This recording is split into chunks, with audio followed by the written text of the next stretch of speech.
চীনের দক্ষিণাঞ্চলীয় গুয়াংডং প্রদেশে মশাবাহিত চিকুনগুনিয়া ভাইরাসের ব্যাপক প্রাদুর্ভাব দেখা দিয়েছে। ইতিমধ্যে দেশটির কর্তৃপক্ষ কোভিড যুগের কঠোর স্বাস্থ্যবিধি আবারও চালু করেছে। ফোশান শহরে ভাইরাসটির এই প্রাদুর্ভাবে হাজার হাজার মানুষ আক্রান্ত হয়েছে। আরটি ওয়ার্ল্ড নিউজ জানিয়েছে, গুয়াংডং প্রদেশে প্রায় ৮,০০০ মানুষ চিকুনগুনিয়া ভাইরাসে আক্রান্ত হয়েছে, যার অর্ধেকেরও বেশি ফোশান শহরে। এই ভাইরাস মশার কামড়ের মাধ্যমে ছড়ায়। এতে হঠাৎ জ্বর, ফুসকুড়ি এবং তীব্র জয়েন্টে ব্যথা হয়, কখনো কখনো প্রাণঘাতী।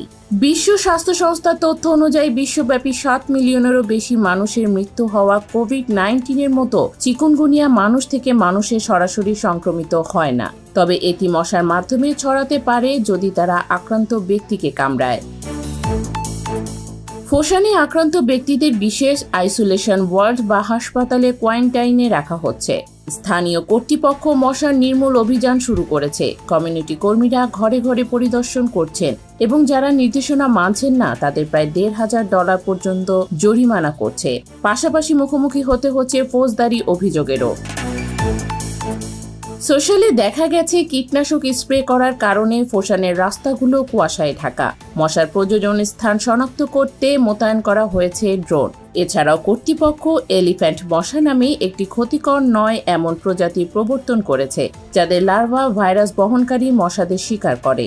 শহরের পুকুর এবং স্থির জলাশয়ে হাজার হাজার মশা খেকো মাছ ছেড়ে দেওয়া হয়েছে। গুয়াংডংয়ে ভাইরাসের উপসর্গ সম্পর্কিত ওষুধ ক্রয় নিবন্ধন বাধ্যতামূলক করা হয়েছে, যাতে কেসগুলো আরও কার্যকরভাবে ট্র্যাক ও পরিচালনা করা যায়। ফোশানে গত সপ্তাহে প্রায় ৩,০০০ নতুন রোগী সহ ১২টিরও বেশি শহরে সংক্রমণ ছড়িয়েছে। হংকংয়ে সোমবার প্রথম এটি শনাক্ত হয়। বিশ্ব স্বাস্থ্য সংস্থা জানিয়েছে, রক্তে সিরামে ইমিউনোগ্লোবিউলিন এম এবং ইমিউনোগ্লোবিউলিন এম চিকুনগুনিয়া অ্যান্টিবডির উপস্থিতি চিকুনগুনিয়ার প্রমাণ।